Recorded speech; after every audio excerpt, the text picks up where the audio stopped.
네, 빌립보서 4장 4절 말씀, 한 절 말씀이니까 우리 함께 읽어보도록 하겠습니다. 4장 4절입니다. 시작. 주 안에서 항상 기뻐하라. 내가 다시 말하노니 기뻐하라. 아멘. 자, 2024년 새해의 첫 예배입니다. 그래서 어떤 말씀을 준비할까 한참 고민하다가 야고보서는 잠시 미뤄두고 이 말씀을 함께 나누고 싶어서 가져와 봤어요. 빌립보서 4장 4절 말씀 우리가 함께 읽었던 본문을 보시면 항상 기뻐하라. 내가 다시 말하노니 기뻐하라 라고 기뻐할 것을 두 번에 걸쳐서 강조합니다. 우리가 항상 기뻐하라 라는 말씀은 성경을 통해서 매우 익숙하고 친숙한 그런 구절입니다. 그렇지만 정작 실천하기는 매우 어렵구나 라는 것도 잘 알고 있는 본문입니다. 근데 성경은 왜 항상 기뻐하라고 하는지, 또 기뻐할 수 있는 것인지 한번 고민해 볼 필요가 있다고 생각합니다. 우리 뇌에 대해서 많은 연구들이 활발하게 이루어지고 있습니다. 그 중에서 뇌과학 분야에 조금이라도 관심을 가지고 이런저런 이야기를 들어보신 분들도 있겠지만 저도 관심을 가지고 이래저래 찾아봤는데 역시 과학의 문외한이라 잘 못 따라가겠더라고요. 그럼에도 불구하고 몇 가지 인사이트, 그러니까 통찰력을 주는 이야기들을 보게 되었는데 그 중에 도파민에 관련된 이야기가 흥미로웠습니다. 행복함, 기쁨, 만족, 즐거움을 주는 이 신경 전달 물질인 도파민이라는 것이 뇌에서 분비되면서 우리가 기쁨을 느끼기도 하고 행복을 느끼기도 하고 만족을 느끼기도 한다라고 하더라고요. 근데 이 도파민이라는 것이 참 묘한 놈이더라고요. 이게 일정 양 이상이 되어야만, 그러니까 도파민이 자극될 만한 외부적인 요인이 항상 새로운 것이거나 아니면 이전에 받았던 자극보다 더 커야만 얘가 나온다고 하더라고요. 그러니 인간은 근본적으로 항상 행복하거나 항상 기뻐할 수 없는 존재라는 사실을 우리는 발견하게 되었습니다. 자, 예를 들어보면 우리가 이런 항상 이전보다 더 많이 벌고 살 수는 없잖아요. 항상 그렇지 않습니까? 그런데 항상 더 많이 벌어야 도파민이 분비되고 행복 회로가 돌아간다면 이거 참 고민되는 일입니다. 그리고 더 많은 자극들, 더 많은 이전보다 더 좋은 자극들이 와야 되는데 우리는 계속 노화합니다. 그래서 결혼할 때 이런 어른들 옛날에 이런 말 많이 했잖아요. 야, 얼굴 뜯어먹고 살 거가 이렇게 하잖아요. 물론 얼굴 뜯어먹고 살 건 아니지만 누구나 다 자연스럽게 늙어가는데 노화가 진행되는데 어떻게 새로운 자극과 더 좋은 자극들로 우리가 행복을 이어갈 수 있을까? 이렇게 생각해 보면 우리의 몸은, 우리의 신체는 근본적으로 항상 행복할 수도, 항상 기뻐할 수도 없는 구조를 가지고 있다라는 결론에 도달하게 됩니다. 그래서 과학자의 강연을 들으면서 과학자는 그런 얘기를 하더라고요. 항상 행복하리라는 생각을 포기하라라고 말합니다. 인간의 삶은 고통의 연속이고 그 와중에 그 과정 속에서 행복을 스스로 찾아가는 노력이 필요하다. 인간은 신체적으로, 근본적으로 항상 행복할 수가 없다라고 말하는 것을 보았습니다. 근데 그 말을 들으면서 머리에서 같이 떠오르는 게 바로 이 본문이었어요. 항상 기뻐하라. 아니, 일단 구조적으로 인간은 항상 기뻐할 수가 없는데 기뻐하라고 성경은 너무나도 자연스럽게, 너무나도 쉽게 우리에게 말하는 것 같습니다. 항상 기뻐하라고. 여러분 항상 기뻐하셨나요? 자, 새해가 시작한 지 이제 일주일이 지났습니다. 그 일주일 동안 여러분은 기쁘셨습니까?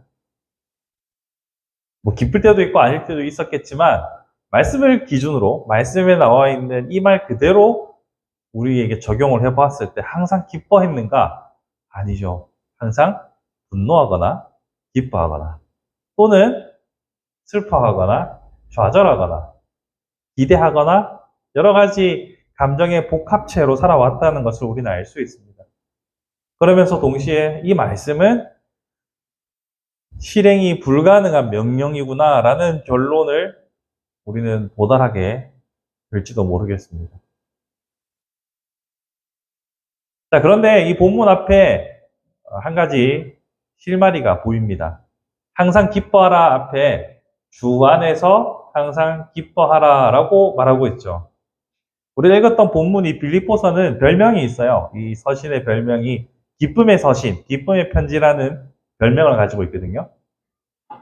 물론 모두가 동감하는 것은 아니겠지만 그런 별명도 있어요. 왜냐하면 우리 잘 아는 것처럼 빌립보서는 바울이 감옥에 있으면서 쓴 옥중 서신인데 바울도 기뻐하라고 강조하고 있고 그 편지를 받는 수신인, 기본적인 수신인이 되는 빌립보 교회 성도를 향해서 바울이 기쁨을 계속 말하고 있기 때문에 오늘 본문 4장에서도 1절에서 너희가 나의 기쁨이고 4절에서 기뻐하라고 했고 3장 1절에서도 기뻐하라라고 하고 2장 18절에도 기뻐하라라고 말합니다. 그래서 별명이 기쁨의 서신이에요.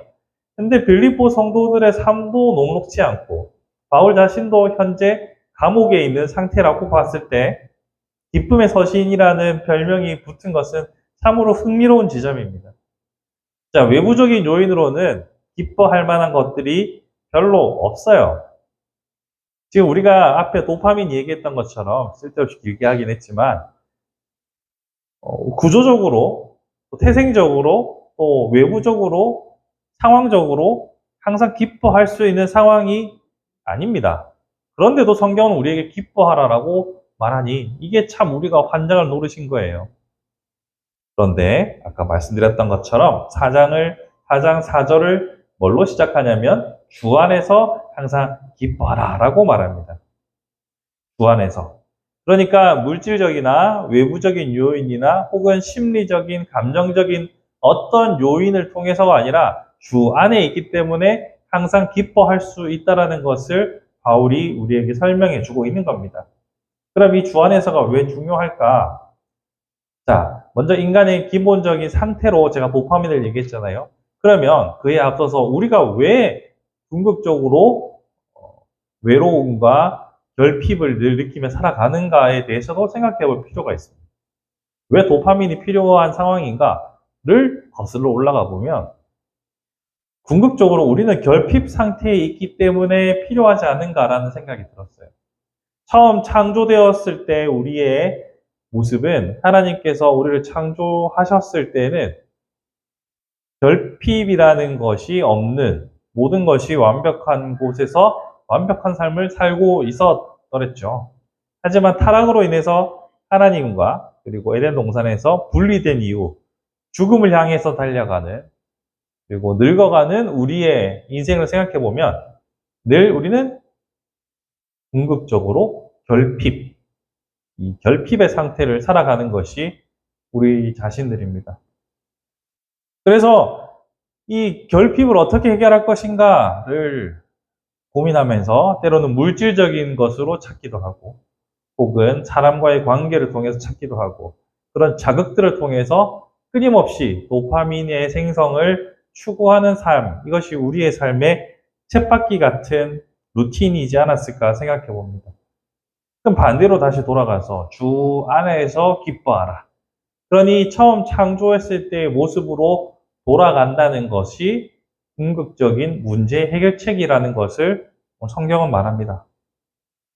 그러니까 외부적인 어떤 요인들, 자극들을 통해서 내가 회복되고자 한다는 것은 어불성설이고 오직 처음 창조하셨을 때의 모습으로 돌아가야만 우리가 궁극적으로 항상 기뻐하고 행복할 수 있다는 겁니다. 그런데 여기에 또 한 가지 더 문제가 있어요. 처음 창조의 모습으로 돌아가는 것이 가능한 일인가? 우리가 예수 그리스도를 믿는다라고 고백하고 신앙생활을 시작했지만 그러한 회복의 모습은 우리에게 보이지 않습니다. 여전히 우리는 육신의 질병으로 고통스러워하고 있고 사람을 대하는 데 있어서 여전히 어리석습니다. 여전히 감정에 격동하며 살아가고 여전히 우리의 상황은 변하지 않습니다. 좀 원 없이 쓰고 살았으면 좋겠다라고 하는 분들도 있을 것이고, 제발 은행이랑 좀 멀리 지내고 싶다라고 하는 분들도 있을 겁니다. 우리의 삶은 그렇게 크게 달라지지 않았습니다. 자, 그런데 어떻게 주 안에서 기뻐할 수 있을 것인가? 문제의 원인도 알았고, 우리 한계도 알겠는데, 어떻게 주 안에서 기뻐할 것인가? 결국은 이 주 안에서라는 이 상황을 우리가 날마다 몸으로 경험하는 수밖에 없습니다. 그러니까 머리로 이해가 되는 게 아니라 몸으로 경험하는 수밖에 없습니다. 자, 우리가 영원이라는 개념을 우리 아이들에게 설명하는 것이 제가 참 어려웠거든요. 물론 충분히 다 설명이 아직도 안 됐을 겁니다. 여러분, 영원이라는 개념을 생각해 봤을 때 영원이 이해가 되십니까? 우리는 영원이라는 개념이 머리로 사전적 의미로 이해는 되지만 잘 모릅니다. 시간은 시작과 끝으로 우리가 항상 이해하기 때문에 영원이라는 개념은 우리한테 익숙한 것이 아닙니다. 그냥 귀에 익숙한 거지 우리가 이해하지 못하는 일이에요. 마찬가지로 하나님의 시간 안에서, 영원하신 그 하나님의 시간 안에서 일직선의 시간을 살아가는 우리의 삶은 우리가 다 이해가 안 됩니다. 하나님이 이미 너는 나의 택한 백성이고 내가 창세전부터 택했고 구원받은 백성이다라고 했을 때 이 영원 속에서 한정적인 시간을 살아가는 우리로서는 이게 이해가 안 됩니다. 그러니까 지금 당장 이 시간 속에서, 이 in time, 이 시간 안에서 우리의 문제가 해결되고 우리의 문제가 극복이 돼야 우리가 비로소 행복하고 만족할 것 같지만 하나님의 관점에서는 큰 영원의 시간 속에서는 이미 다 이루어지고 완성되었다는 것을 우리는 이해하기 힘듭니다. 그러니 날마다 주님 안에서 몸으로 경험하는 수밖에 없습니다. 즉, 내가 문제가 아직 다 해결이 안 됐지만 내 어머니의 품 안에서 자녀가 안정감을 누리듯이, 내 부모님의 품 안에서 만족감을 누리듯이, 나의 시간 개념을 벗어나서 그 하나님의 품 안에서 평안과 만족을 얻어야만 우리가 참으로 항상 기뻐할 수 있는 상태에 들어가는 것이죠. 예수를 믿고 사업에 성공해서 간증하는 사람들이 있습니다. 예수님을 믿고 질병을 극복해서 간증하는 사람들의 이야기도 있습니다. 근데 그게 모두에게 다 적용됩니까? 아니잖아요. 그런데도 성경은 우리에게 항상 기뻐하라고 말합니다. 왜입니까? 영혼의 관점에서 그 품 안에 들어가 있는 것이 이미 승리와 안정을 약속하고 보증했기 때문입니다. 하지만 그게 지금 눈에 당장 안 보이잖아요. 그러니 그 품 안에서 그분의 숨결을 느끼고 그분의 살결을 느끼는 수밖에 없습니다. 우리의 시간표는 각자가 다 다르기 때문에 당장의 결과가 안 나올 수 있습니다. 하지만 내가 그 품 안에 있구나. 그 품 안에서 그분의 숨결을 느끼고 살결을 느끼는 그 순간만이 우리가 참된 기쁨과 행복을 느낄 수 있는 시간들이 될 수 있다는 거죠.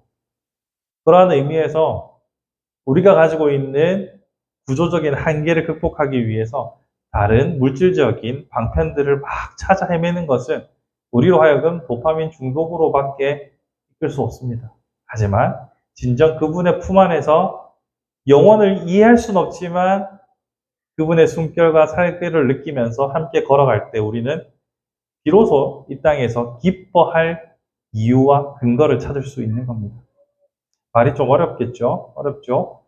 어렵지만 성경이 말하고 있는 바를 설명할 수 있는 제 능력은 여기까지입니다.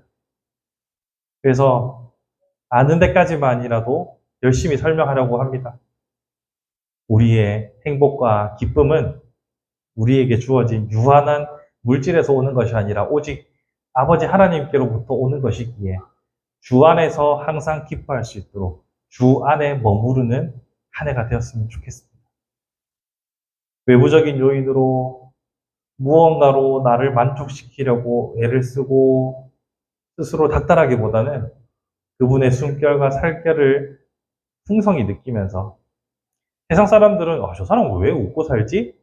라고 할 때 나는 그분의 숨결이 느껴지니까, 그분의 살결이 느껴지니까, 그 품 안에서 어떤 비바람과 거친 폭풍과 몰아쳐도 내 영혼이 안전하다는 것을 느끼며 영원을 약속받은 자로서 살아갈 수 있는 우리가 되었으면 좋겠습니다. 영원을 약속받은 자, 바로 그리스도인으로 살아갈 수 있는, 그래서 행복할 수 있는 저와 여러분의 2024년 멋진 한 해가 되기를 간절히 소망합니다.